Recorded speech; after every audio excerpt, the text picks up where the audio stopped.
Each year, Microsoft Research hosts hundreds of influential speakers from around the world, including leading scientists, renowned experts in technology, book authors, and leading academics, and makes videos of these lectures freely available.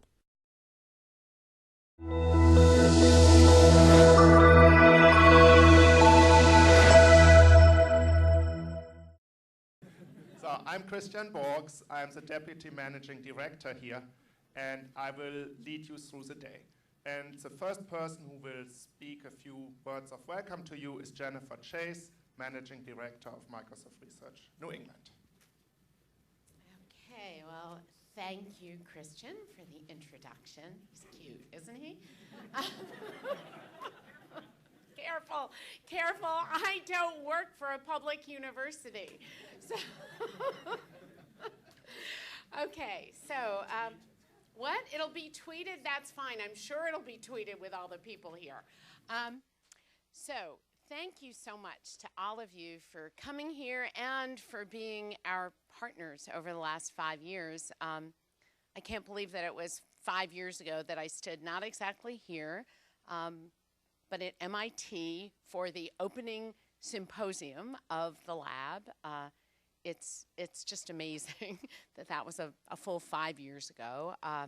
At that time, what we said was that we were coming here to partner with the local community, kind of greater local community, to try to help to build new sciences at the boundaries of computer science and some of the other sciences, and to train a new generation of interdisciplinary scientists. And first of all, in terms of the partnering, it's just been better than we could have imagined. I mean, MIT and Harvard and BU and Northeastern and UMass, Brown, I see here represented, Yale, let's see, Brandeis, Tufts. I mean, everyone has been so incredibly welcoming and has been, such great partners to us. So how have we done in terms of our goals? Okay. So what we had said 5 years ago was that we wanted to take certain aspects of computer science, like theory and algorithms and cryptography and mathematics, and look at the interface of those with the social sciences and possibly with the biomedical sciences. And I think we've really come a long way.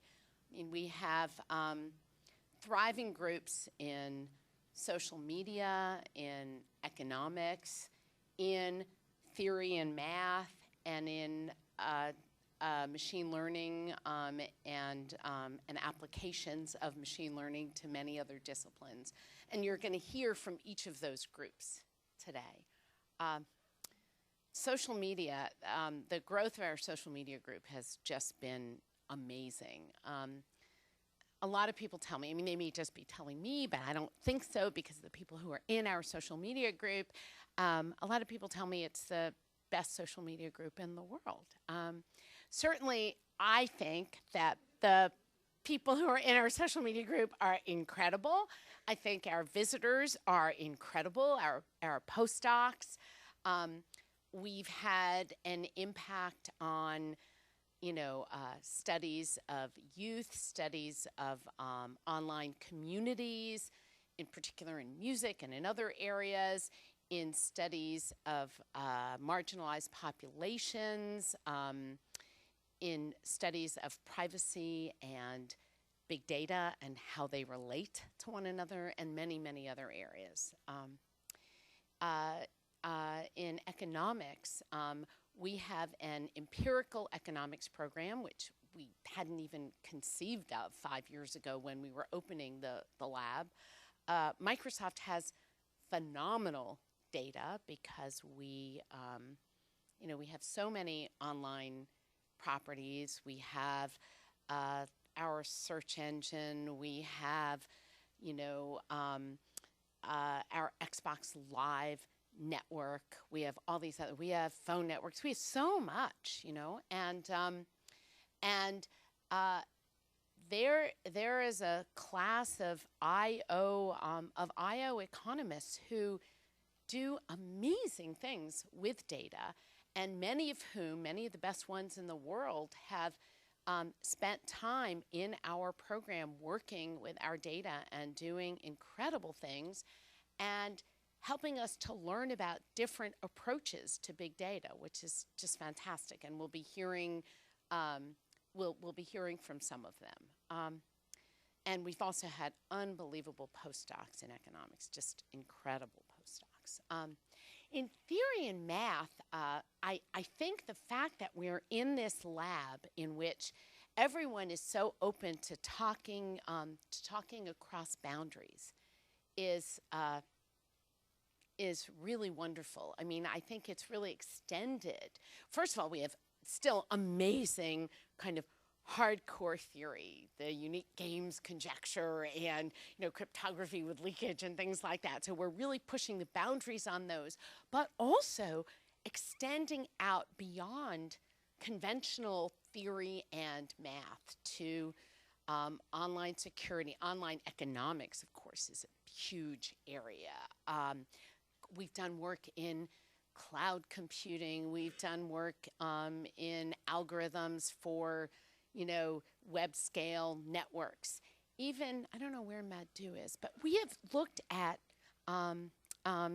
communications a la Shannon, you know, so going back to kind of communication in the, you know, most theoretical sense and seeing how that bridges to communication a la Nancy Bain, you know, and the way economics information is transmitted over a network. So these are the kinds of conversations that get me really, really excited.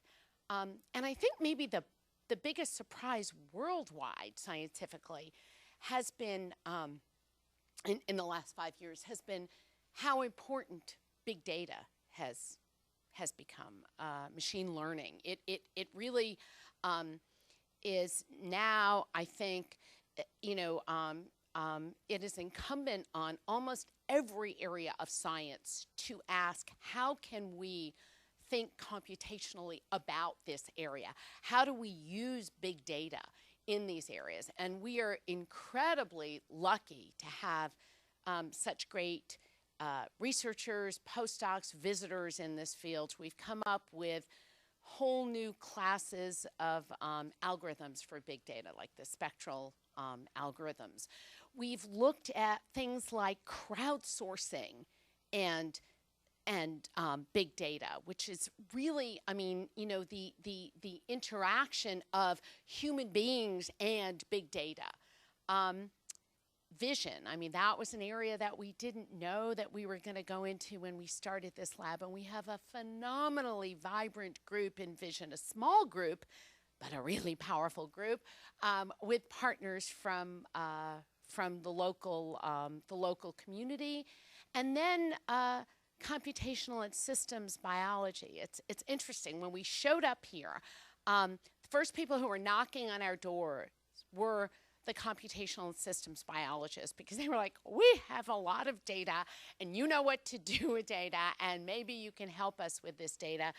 And, you know, for a while I thought, wow, I'm not sure if we could do this. It might be too far afield. Well, it has become one of the most exciting things that we're doing here. We're partnering with the local community. This is, you know, computational systems biology, biotech heaven. And, you know, how can you be in the middle of heaven and not, you know, and not smell the roses here? So we are doing that also. Then in terms of, so that's kind of the science. In terms of the new generation, we've had about 50 postdocs and about 100 interns. I looked over the list of postdocs. About 40 of them have moved on to other places. And what incredible places. I mean, you know, of the 40, 6 are Stanford faculty members. 5 are Columbia faculty members. We have one or more, often more, faculty members at MIT, Princeton, Cornell, Berkeley, UPenn, CMU, NYU, USC, BU, Georgia Tech, Caltech, Weizmann, Tel Aviv, EPFL. 3 of them have gone to companies, 2 to MSR and 1 to IBM, but mostly they're going to universities where they help to train the next generation, which is really, really what we want. Many of them have gone to schools which are different than the kind of school in which they were trained, which I think says something about what they've done while they were postdocs here. And even the ones who have gone into the kind of department in which they were trained, I hope have gone with a different view of interdisciplinary science. So, you know, I feel so lucky. This has been the perfect place. You've been the greatest partners, and I look forward to hearing some of the science from our people. Thank you.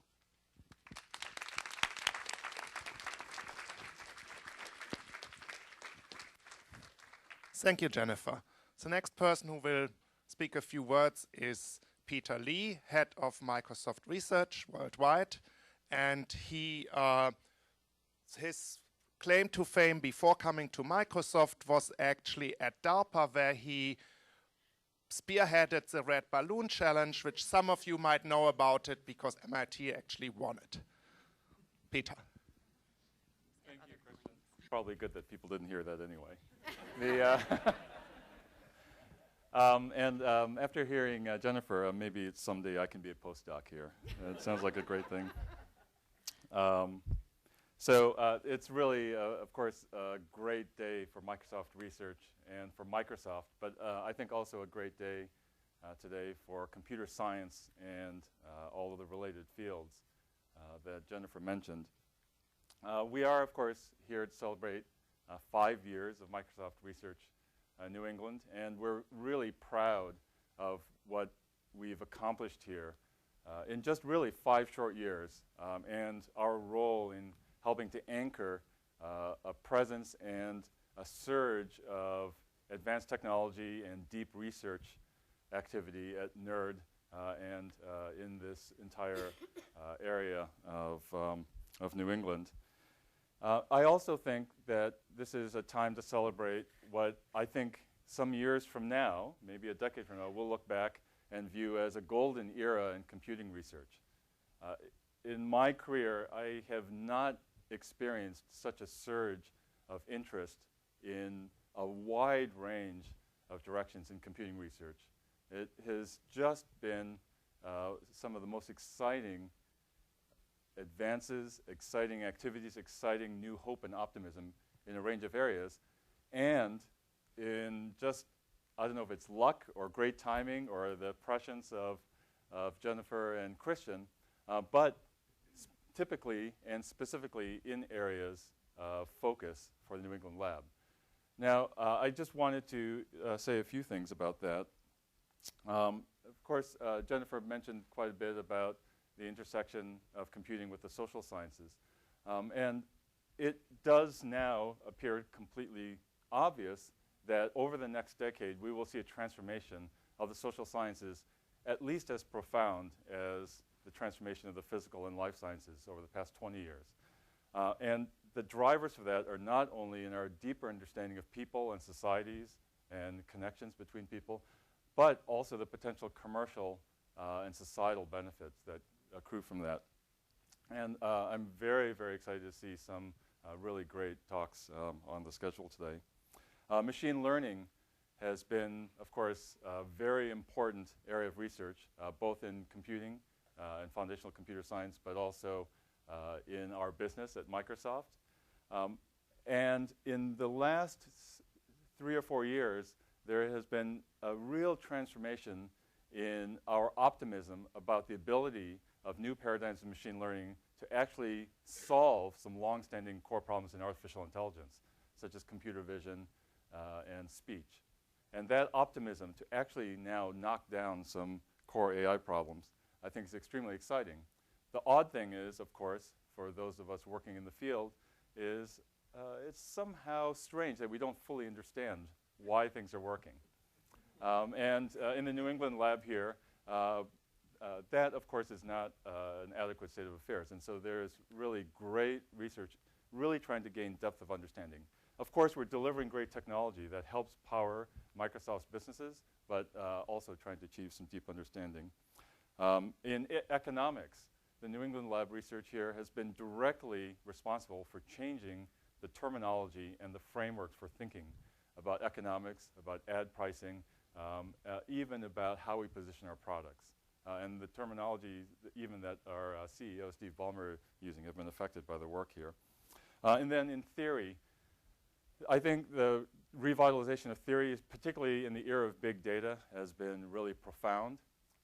It just really tickles me to see sometimes 50-year-old algorithms and theorems have new life and new application in the era of big data. And those applications today are leading to hundreds of millions of dollars of new revenues and savings for Microsoft's cloud business, and much of that emanating right from this lab.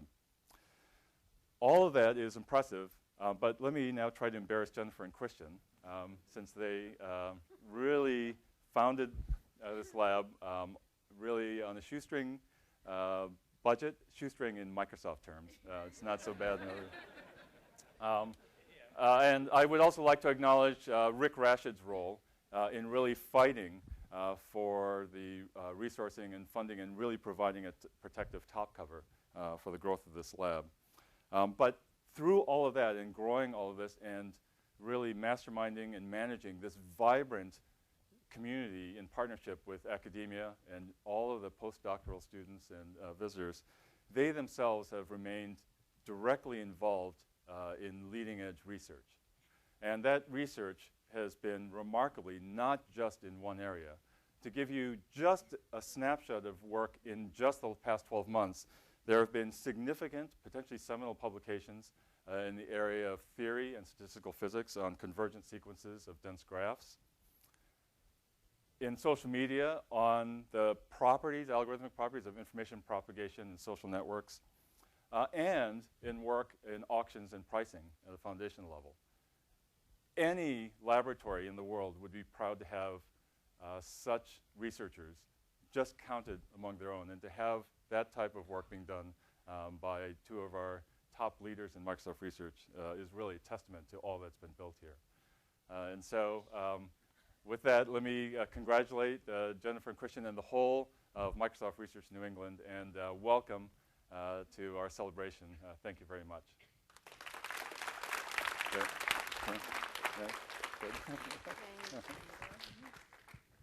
Thank you, Peter. Thank you, Peter. I'm wearing a red shirt, so you don't see that. Because he announced that he would make us blush. So our next few words will be by Jeanette Wing, Corp VP at Microsoft Research. Jeanette Wing is known to a lot of you. She actually got essentially everything she knows from MIT. I think she has her bachelor, her master's, her PhD at MIT. Well, she learned a little bit more things afterwards. Anyhow, Jeanette. Thank you, Christian. Well, thank you, and welcome everyone to this birthday party. And it's a real pleasure for me to be here because, as I mentioned last night, I was actually here on September 22nd, 2008, at the opening celebration, which was held at some MIT auditorium, I believe. And to continue to further embarrass Jennifer, the first thing I remember, and I wanted to share with you about that celebration, was her opening remarks about her vision for this lab. And she started talking about networks and the complexity of networks found in computer science, like communication networks, social networks, biological networks. And she talked about how these networks are huge. They have all these interactions. But we in computer science have ways of looking at these networks, possibly trying to understand the complexity, the emergent behavior, the tipping points, and so on. There must be commonality to these kinds of network behaviors and also differences. And this lab was going to understand networks of all kinds. And the reason I bring this up is that, yes, this lab was founded to be interdisciplinary, to support interdisciplinary research, but not just for willy-nilly ideas, because there was a hard problem out there to solve, a big problem. And it required bringing people from different disciplines together, from computer science, from social science, from economic science, from biology, to come together, be in the same space, and to share with each other their perspectives on this hard problem. And that was, of course, just one example. And the reason I really liked and I remembered this vision that Jennifer had for the New England Lab is I was at the National Science Foundation at the time, and I had just created this program called Network Science and Engineering. And when I heard Jennifer speak, I said, that's what I'm looking for. So, and the other thing I was very appreciative of is her understanding and the whole lab's understanding of how difficult it is actually to bring people from different disciplines to work together. Because you know, you have people in different disciplines, they really have to understand each other's value system, understand each other's culture. And I think, again, one thing I learned as a computer scientist, talking to social scientists, is that even those two very different disciplines, when coming together to try to work on the same problem, they will come from very different value system. So to me, it was this is how naive I was. When I was talking at first to social scientists, I understood that they are trained to observe, you know, some behavior of some complex system, a population, a culture, and so on, but not perturb. Just observe and write about what they observe. Whereas in computer science, you know, when we observe behavior and we see something's wrong with it, we want to go in and fix it. And so it's observe and perturb. So these are completely opposite viewpoints of how to understand a behavior that we actually wanted to get a scientific understanding of. And so I very much appreciate the challenge that basically Jennifer set up for the New England Lab in bringing different disciplines together and to work together. It's not just computer science and social science and computer science and economics and computer science and biology and so on. It's all the different disciplines mixed up together and working together to create new sciences. So I very much remember that. And the other thing I remember of that day was Jennifer invited, the reason I was there was on a panel on interdisciplinary research. And there were all these luminaries like the provost from BU and the provost from Harvard. And at the time, the dean of engineering of MIT was Subras Suresh, who then went to NSF and who is now the president of Carnegie Mellon, was on the panel. And we talked about interdisciplinary research from an academic point of view and from a government point of view. And I think I remember making a few remarks about how in academia it is hard to support interdisciplinary research, whereas I think, again, like a lab that Microsoft can just create like that can make it happen. And in academia, of course, you have these disciplinary boundaries.